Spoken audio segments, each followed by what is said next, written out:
ఒకటి దినవృత్తాంతముల గ్రంథము 21వ అధ్యాయము.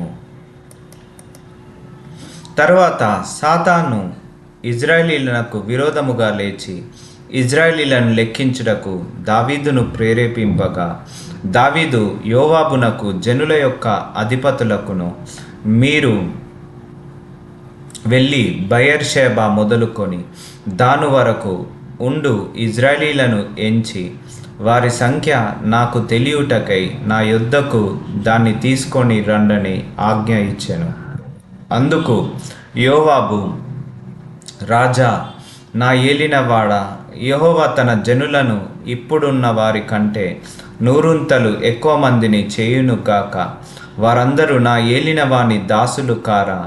నా ఏలినవానికి ఈ విచారణ ఏలా? ఇది జరగవలసిన హేతువేమి?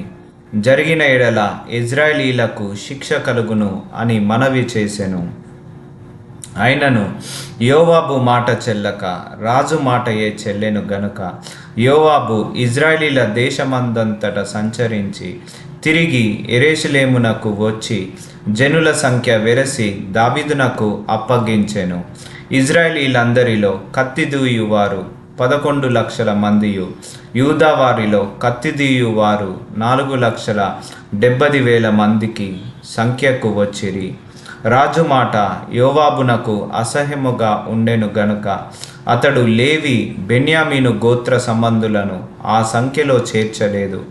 ఈ కార్యము దేవుని దృష్టికి ప్రతికూలమగుట చేత ఆయన ఇజ్రాయేలీలను బాధ పెట్టెను.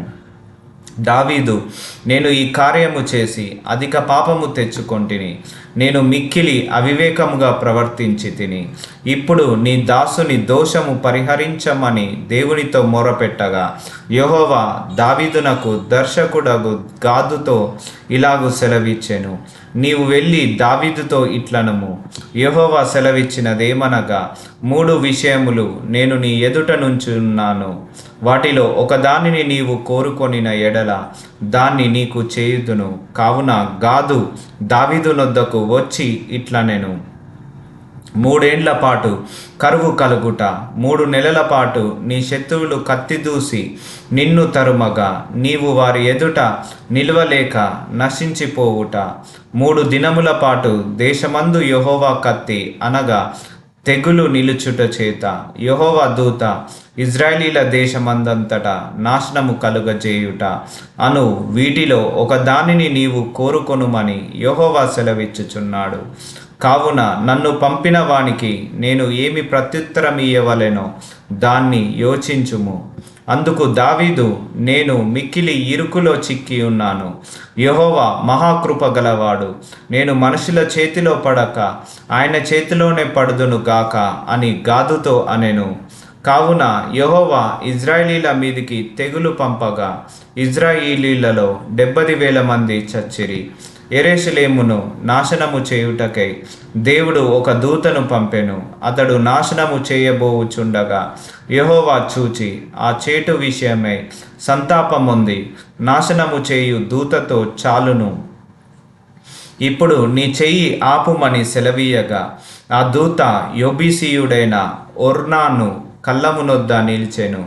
దావీదు కనులెత్తి చూడగా భూమి ఆకాశముల మధ్యను నిలుచుచు వరదీసిన కత్తి చేత పట్టుకొని దానిని యెరూషలేము మీద చాపిన యెహోవా దూత కనబడెను.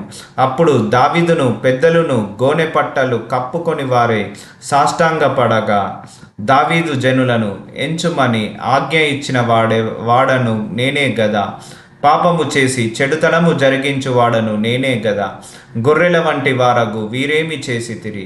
నా దేవుడవైన యెహోవా బాధపెట్టు నీ చెయ్యి నీ జనుల మీద నుండకుండా నా మీదను నా తండ్రి ఇంటి వారి మీదను ఉండనిమ్మని దేవునితో మనవి చేసెను.